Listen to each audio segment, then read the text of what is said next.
Baik pemirsa, kembali dengan diskusi tentang pembelajaran jarak jauh. Pak Roso sempat nggak berpikir tentang menurunnya kualitas pendidikan ketika kondisi pandemik ini tidak segera berakhir atau bahkan mungkin tidak berakhir? Yang pertama, meningkat itu kan harus ditetapkan dulu standar ukurannya. Ya. Ketika ukurannya adalah kurikulum, maka saya sendiri tidak yakin bahwa akan terjadi penurunan. Ketika kurikulumnya disesuaikan, tentu nanti standarnya kan kurikulum penyesuaian. Betul. Ya, ada itu. Kemudian bagaimana apakah nanti anak-anak kita kualitasnya juga menurun? Saya tidak yakin. Artinya kan begini, belum tentu. Atau apakah kualitas pembelajaran pasti menjamin kualitas kompetensi siswa setelah itu di output atau outcome-nya? Ya, itu saya tidak begitu yakin. Ya. Karena kehadiran guru membelajarkan siswa kan tidak cuma mentransfer pengetahuan-pengetahuan, tetapi memotivasi, memberikan tantangan. Sehingga kalau tadi Pak Ahmad Husni dan Ibu Kurnia bicara tentang kehadiran, bahwa kehadiran seseorang di ruang belajar itu ada lebih dari satu dimensi. Yang dimensi pertama adalah kehadiran secara fisik.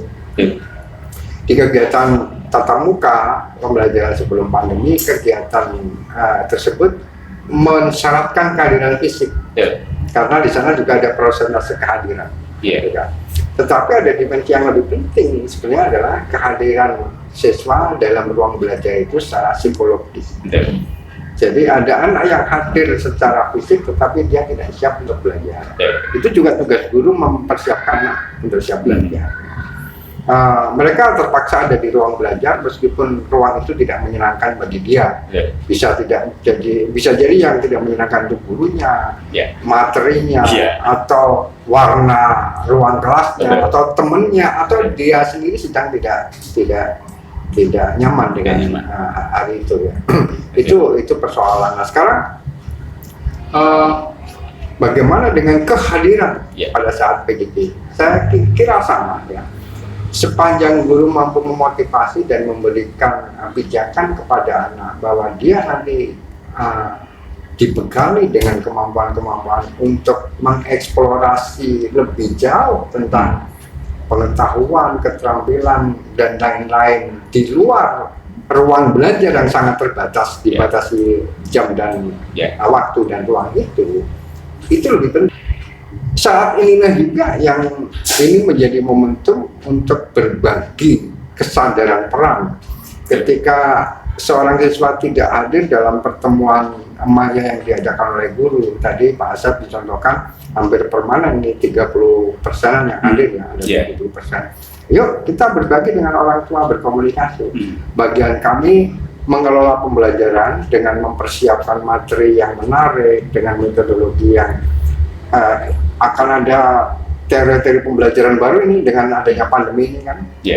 Guru sudah berusaha demikian keras. Nah, orang tua ambil peran dong.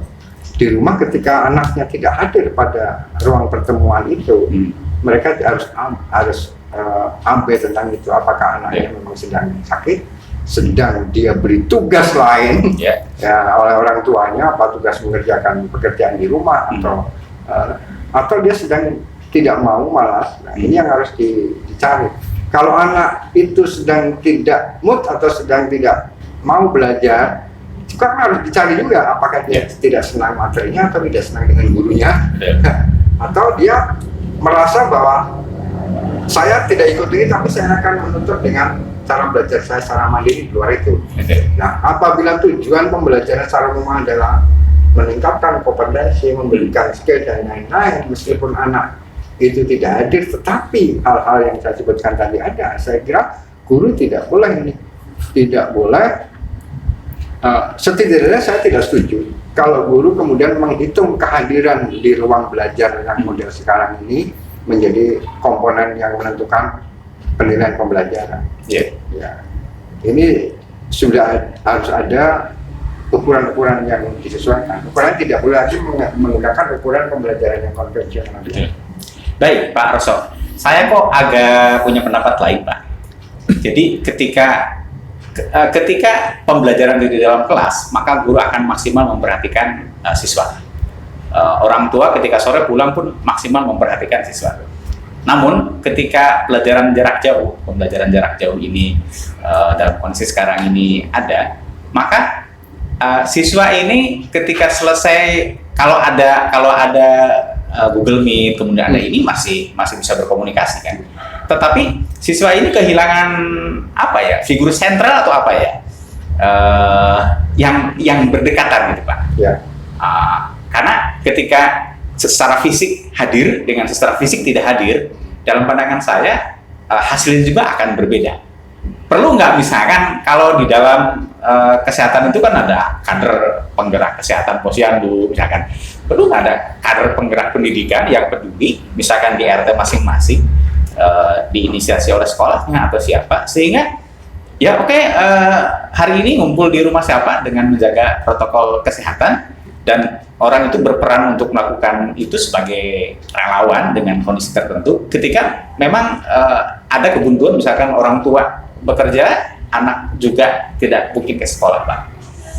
Ada desain seperti itu mungkin nggak, Pak? Yang pertama saya terima kasih kalau Mas Asep itu kan juga bagian dari orang tua ya. Betul. Kita sekarang tiba-tiba memahami betapa guru itu menjadi posisinya sangat penting. Betul. Ketika masa sekarang ini beberapa anak kehilangan gurunya secara fisik, ya. Semula setiap hari, kemudian tidak bisa bertemu secara fisik, dan itu ternyata dianggap penting. Yeah. Terima kasih, berarti peran guru masih sangat sentral. Betul. Ya, peran guru karena guru secara fisik sangat sentral. Tapi keadaan sekarang kan tidak memungkinkan siswa bertemu guru secara fisik terus menerus ya, dalam durasi waktu yang lama. Maka guru tetap melaksanakan tugas pembelajaran. Yeah. Membuat skenario pembelajaran dengan metode-metode yang baru yang ala pandemi ini untuk tetap bisa berkomunikasi dengan para siswanya, dan itu apapun hasilnya saya harap diukur sesuai dengan keadaan situasi. Terus bagaimana, apakah perlu ada tadi untuk mengurangi kehilangan panutan? Di masa tidak pandemi pun, sekolah juga memiliki kewajiban-kewajiban untuk melakukan komunikasi dengan murid maupun orang tua di rumah mereka. Itu dalam konteks pendidikan sering disebut dengan kunjungan rumah atau home visit. Kunjungan ke rumah atau home visit. Nah, masa pandemi seperti ini, kalau dilihat dari kesempatannya, itu lebih memungkinkan guru untuk hadir ke rumah, ya. Tetapi dengan catatan ada syarat-syarat yang harus dipenuhi, yang sering kita sebut dengan protokol kesehatan. Dan kunjungan ke rumah ini harus dilakukan atas sepersetujuan dua belah pihak. Ya, tidak adil atau kurang bijak kalau guru memutuskan sendiri dengan ukuran sendiri, saya harus hadir ke rumah siswa ini karena saya memandang anak ini. Harus dikomunikasikan dengan orang tua. Tidak bisa serta-merta begitu. Walaupun anak itu bermasalah, tapi kita belum berkomunikasi dengan orang tua, artinya kita belum dapat masukan kondisi di rumahnya seperti apa. Jadi harus sepersetujuan orang tua, ada bersama-sama. Kalau tanpa sepersetujuan itu mungkin malah bisa jadi tidak produktif. Baik, Pak Roso, saya geser ke Ibu Kurnia. Hal baik apa sih di antara keruwetan, masalah, problem, dan tantangan? Hal baik apa yang dalam pandangan Ibu pandemik ini memunculkan sesuatu yang positif? Kalau menurut saya pandemi tetap memunculkan hal positif ya. Yang pertama, guru jadi lebih semangat mempelajari hal-hal yang baru. Kemudian juga terjadi peningkatan intensitas komunikasi antara guru dengan orang tua, juga bisa guru berkolaborasi dengan pihak luar atau masyarakat untuk meningkatkan mutu PJJ, ya.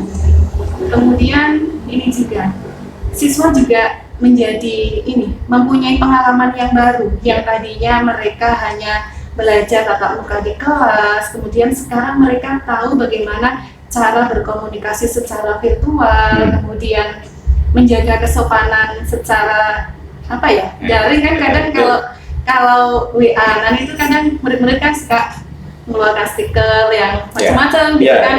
Kita sebagai guru kadang kalau memang itu sudah terlalu mengganggu, ya kita memberitahu kepada mereka bahwa di dalam komunikasi secara online itu seperti ini gitu. Jadi ada pengalaman baru lah. Iya. Baik, Ibu. Pak Husni, kalau Pak Husni hal baik apa dari PJJ ini? Kalau hal baik apa dari PJJ, kalau saya sendiri sih merasakan dengan adanya PJJ yang memaksa saya harus memberikan gawai kepada anak-anak saya. Kemudian saya sadar bahwa kalau gawai itu terlalu saya bebaskan, mereka akan bergantung terhadap gawai. Maka saya kemudian menjadi abai untuk akhirnya saya juga mencari-cari aplikasi apa kira-kira yang bisa men-set gawai ini bisa digunakan dari jam berapa sampai jam berapa, aplikasi konten apa saja yang bisa dia akses itu. Saya mencari-cari itu dan sekarang sudah saya pasang. Tetapi sebetulnya satu Pak Asep, dari masa pandemi ini yang kalau tadi saya kan kebanyakan nggak apa-apa semua ya. Iya. Itu karena yang masih kita bahas dalam persepsi saya tadi itu yang kita bahas dimensi pengetahuan. Baik. Padahal yang saya khawatirkan di keadaan pandemi ini adalah di dimensi pendidikannya, Moral dan attitude, karakter dan sebagainya. Jadi satu kehilangan besar bagi saya sebetulnya sebagai orang tua saat pembelajaran itu tatap muka, anak-anak saya itu bisa bersikap keseharian, itu ada yang membimbing. Saat dia itu berkomunikasi dengan temannya agak nada tinggi, kemudian cara bertekad, itu ada yang membimbing di situ. Nah, ini tidak terjadi saat di masa pandemi ini, apalagi dengan teman-temannya, dengan kakaknya, dengan adiknya. Itu saya sering dapat telepon yang satu nangis, yang satu ini ada kerusuhan. Ada kerusuhan. Sebetulnya nggak apa-apa sih itu kerusuhan seperti itu, tetapi saat bagaimana mensikapi itu harusnya saya ada di situ. Kalau di pembelajaran tatap muka di situ ada guru di situ yang langsung bisa harusnya begini, harusnya begini. Ini tidak terjadi. Jadi yang menjadi keprihatinan saya masa pandemi ini sebetulnya bukan di dimensi pengetahuan, tapi di dimensi pendidikannya itu. Itu yang saya selalu berharap semoga pandemi ini cepat berlalu sehingga anak-anak saya dan istri saya itu tidak bisa mendampingi secara full, sehingga pendidikan mereka itu saya sangat merasa banyak kehilangan ini. Kehilangan anak-anak saya itu harusnya menjadi seperti apa. Tetapi karena tidak ada pendampingan dari orang tua, baik itu guru ataupun orang tuanya sendiri, itu yang sebenarnya membuat saya sedih. Sangat emosional, Pak Husni, karena memang Pak Husni tidak bisa menghandle kali ya. Ya betul, karena saya juga. Baik, Pak Arso, ada satu hal yang tadi tertinggal dari diskusi kita tentang attitude, karakter. Ada jalan tengah Pak? Sebenarnya konsep umumnya sih begini ya. Nah, tetapi konsep umum tentu kadang-kadang mengalami pergeseran. Usia dini sampai usia tertentu yang paling berpengaruh adalah orang tua yang pertama ini. Di usia dini seperti itulah penanaman pendidikan karakter menjadi tanggung jawab penuh orang tua. Kemudian ketika dia masuk ke sekolah atau satuan pendidikan, berbagilah peran dan tanggung jawab itu bersama guru. Tetapi apakah semua orang tua masa kini ini memiliki peluang, memiliki waktu, kesempatan yang sama, yang ideal untuk memberikan pendidikan kepada anaknya? Tadi termasuk adalah pendidikan karakter. Nah, ini belum nanti bicara tentang bagaimana pendidikan sosialnya. Ya. Ini anak-anak kan kehilangan lingkungan sosialnya. Betul. Nah, yang biasanya dia bersama-sama dengan temannya, Ya. bersama dengan gurunya yang beraneka ragam, sekarang dia berada pada lingkungan sosial yang virtual. Betul. Ya. Kondisi yang tidak ideal inilah yang memang menyebabkan kekhawatiran orang tua seperti Pak Nabusni itu ada yang hilang, Ya. hilang. Nah, inilah yang harus kita pikirkan bahwa di masa yang sekarang ini, masa pandemi ini, maka saya tidak lalanya kepada teman-teman guru mengatakan Ya. tanggung jawab kita sebagai guru menjadi bertambah. Ya. Tidak cuma harus menjamin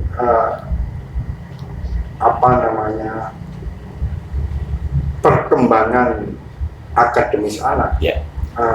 perkembangan Kognitif. keterampilan anak, Ya. tetapi perkembangan sikap anak ini yang menjadi sesuatu yang harus PR. dipertimbangkan. Maka guru harus betul-betul kreatif, berpikir di luar yang biasa, extraordinary, ya. Sehingga saya dalam berbagai kesempatan lebih suka menggunakan diksi belajar dari rumah ketimbang daring dan lain-lain. Belajar dari rumah menurut sudut pandang saya dari luar. Kalau belajar di rumah secara fisik anak di rumah, berarti anak-anak yang 30 berada di rumahnya masing-masing, 30 rumah itu guru berada di sekolah. Ya. Artinya social distancing dan physical distancing terjamin. Ya. Ya.